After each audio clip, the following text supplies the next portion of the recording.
Drama serial मुकद्दर का सितारा में आज की एपिसोड में फैज़ान और हादिया के लिए उसके पापा एक प्लान आउट करते हैं। वो कहते हैं कि मैंने आपके लिए फार्म हाउस बुक करवाया है मरी का, आप लोग वहाँ जाओ और इन्जॉय करो।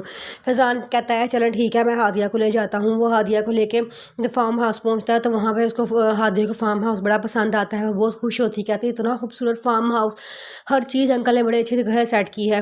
फैज़ान कहता है कि हाँ देखो ये फार्म हाउस इतना बड़ा है कि अगर हम यहाँ सारा दिन भी चलते रहे ना तो ये फार्म हाउस हम चलते चलते थक जाएंगे, लेकिन ये फार्म हाउस ख़त्म नहीं होगा। हादिया बड़ा खुश हो रही होती है। तो फैज़ान कहता है कि अगर मुझे पता होता कि तुम यहाँ आके इतना खुश होगी तो सारे अरेंजमेंट्स मैं तुम्हारे लिए करवाता। फैज़ान हादिया कहती है कोई बात नहीं, मैं अभी भी बहुत इंजॉय करूँगी। हादिया खाने की टेबल पे बैठ जाती है तो कहती है कि वाह इतने सारे इंतज़ामात, इतनी सारी चीज़ें, जिस पे वो उनका बावर्ची कहता है कि हाँ जी ये सब कुछ हमें सफदर साहब ने हमें हुक्म दिया था कि आज ये पकाना है। तो फैज़ान कहता है हाँ तो अच्छा, तो फिर इसका मतलब है कि डिनर का भी सारा मेन्यू तुम तक पहुंच गया होगा। वो कहता है कि हाँ जी डिनर का भी मेन्यू उन्होंने हमें बता दिया है, बस आप यहाँ पे सिर्फ इंजॉय करें।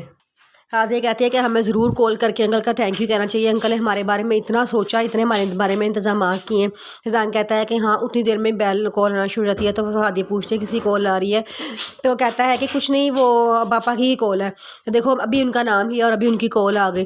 वो कहती है कि अच्छा उठाओ, ऐसा करें आप मेरी बात करवाएं, मैं उनका शुक्रिया अदा करती हूँ। फैज़ान कहता है नहीं नहीं मैं खुद ही शुक्रिया अदा कर लूँगा, तुम परेशान ना हो। कहती है अच्छा। फैज़ान कॉल उठाता है, आगे से रिमशा होती है।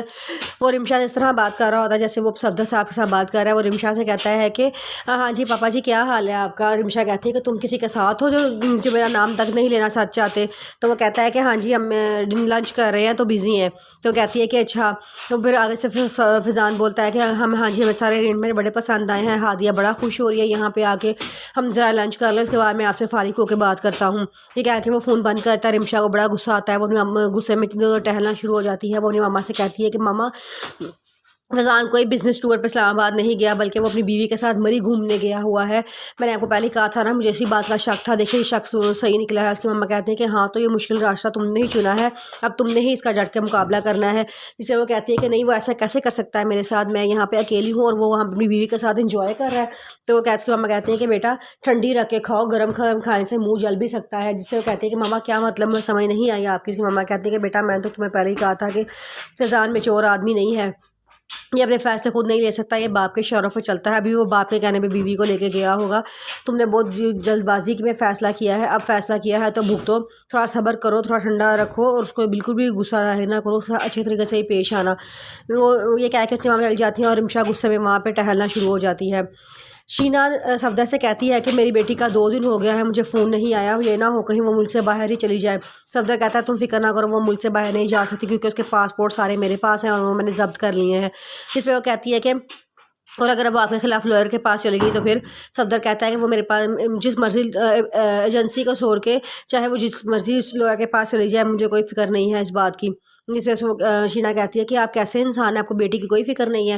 वो कहता है कि वो अपने नाम जायदाद करवाने का कह रही है ना, उसका जो हस्बैंड है ना शहरी, वो सारी जायदाद अपने नाम करवा के और मुल्क से बाहर वो जाएगा और तुम्हारी बेटी खाली हाथ मलती हुई मेरे पास आ जाएगी। 1 करोड़ों की जायदाद मैंने ऐसे ही नहीं बना रही, मैंने बड़ी मेहनत की है, इसके पीछे दिन रात की मेरी मेहनत है। तो वो कहती है कि अगर आपको बस अपने पैसों की पड़ी है, अगर अपनी बच्ची के लिए मुझे अपनी सारी जायदाद भी देनी पड़ जाए ना, मैं दे के अपनी बच्ची को हासिल कर लूँगी क्योंकि मुझे मेरी बच्ची सबसे ज़्यादा अजीज़ है। सबसे कहता है तुम्हें तो कोई बात नहीं समझ आती।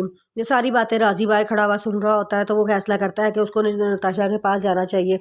वो बेल देता है, अंदर से नताशा दरवाज़ा खोलती है तो वो अंदर आता है। कहता है कि नताशा कहती है कि तुम यहाँ।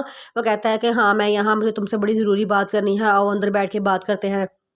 नताशा कहती है कि मुझे तुमसे कोई बात नहीं करनी, तुम जाओ यहाँ से। वो कहता है कि मुझे बात करनी है। इतनी देर में उसका हस्बैंड शायरी अंदर से आ जाता है, कहता है कि नताशा कौन आया है कौन आया है। नताशा कहती है कि ये मेरा कज़न राजी है। तो वो कहता है कि क्या हाल है आपका। राजी कहता है कि मेरा हाल ठीक है, लेकिन मैं तुम्हारे हाल से भी अच्छी तरह वाकिफ़ हूँ। ये तो नहीं जानती लेकिन मैं जानता हूँ तुम किस तरह के लालची और ढीठ इंसान हो तुम। वो जिस पे वो शायरी को गुस्सा आता है, कहता है कि अगर मुझसे बदतमीज़ी की ना, मैं थप्पड़ मार के तुम्हारे दांत तोड़ दूँगा।